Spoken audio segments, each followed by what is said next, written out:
This drone is so ominous, like the harsh laws and the setting of this. It's like out of a childhood nightmare. And when I got this drone, it was almost like overcoming my fear of death. It's almost like out of a childhood nightmare. As if the thing could hurt you.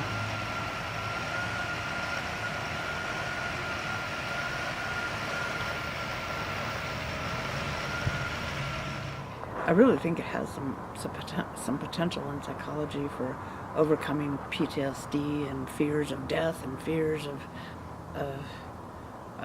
the things that you cannot do or the things that you cannot say.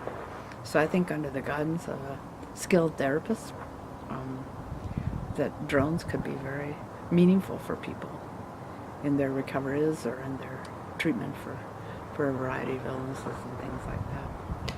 I first heard about drones about 5 or 10 years ago when they were like $1,500 or something. They were really expensive. So I put that on the back burner and decided I wouldn't get one. And then last fall I found out that they were $200 or $300 and much more affordable. So I bought one and I brought it home, and I was terrified of the thing.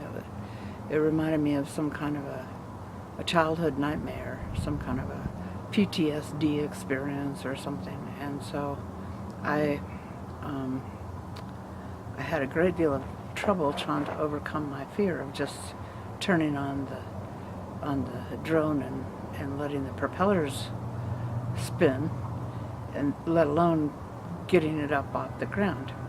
And I watched videos of people that put together drones and flew them, and there was some good videos, but I really didn't understand what it was to fly a drone or how to overcome my fear of flying drones. And when I fired the thing up, it was like overcoming my fear of death, some kind of a childhood nightmare. And it was, it gave me some ideas about how this could be used for PTSD, or how this could be used for trauma and illness and self-control issues and impulse control issues.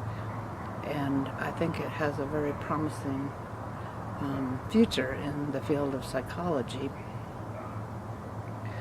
But anyway, I have this dread disease of schizophrenia, so if you're a responsible schizophrenic, then I think you can probably fly the drone okay. If you're an irresponsible normie, you may have some difficulties with flying the drone. But I learned all kinds of things about the drone. I learned that you have to have a little app that tells you when you could fly the drone so that you don't fly it in bad weather or when a helicopter might be around.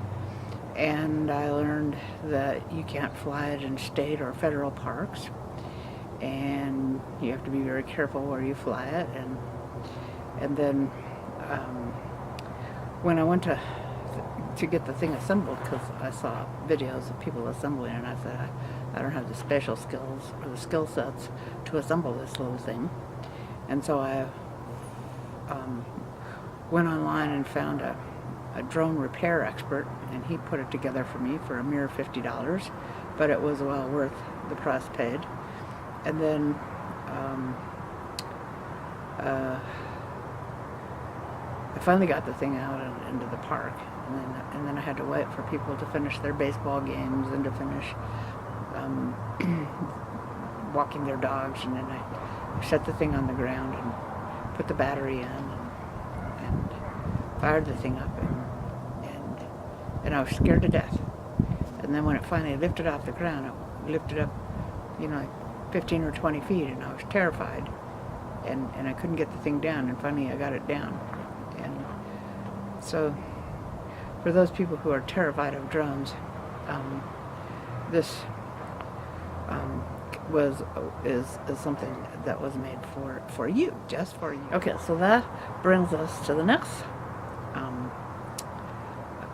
playful idea, which is that if you're gonna go fly a drone, you have to be dressed for the occasion, and you can't just wear any kind of clothing. You have to wear clothing fit for a pilot for a drone. Okay, so I have this little rock art shirt, which is like, certainly it would be recognizable to an alien from another planet who was watching me fly the drone. Okay, then I had to get an aviator cap. So this thing, you can't fly a drone without an aviator cap. And then you have to get a full-length coat that goes down to your mid-calves, and a pair of big boots that are very cool. So, you know, like you put on this long coat, and then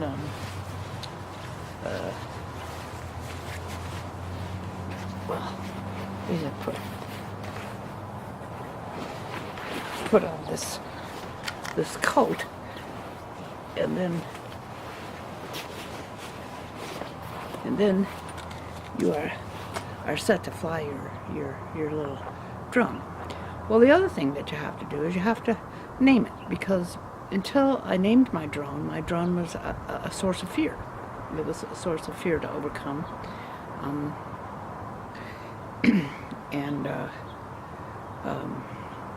I named my drone, and I call my drone Igloo.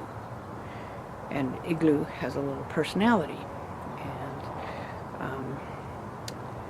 and when I named my drone Igloo, it became personified. So I now have this little relationship with Igloo, and Igloo is like my playmate.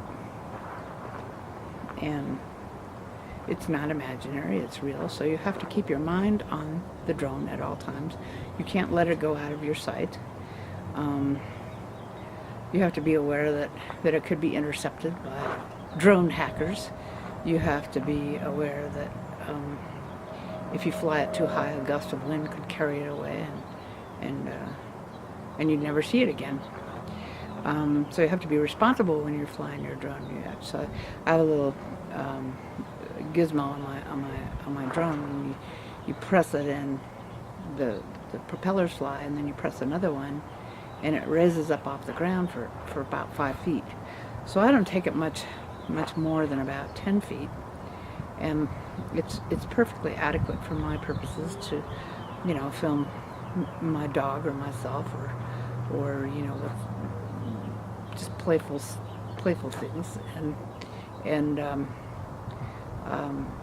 I don't get real complicated with it. I keep it pretty simple, because I think that's the way to do that. You have to be safe, so you have to fly this thing safely, and you can't get too overly exuberant about it, because it is a little device that could spin out of control.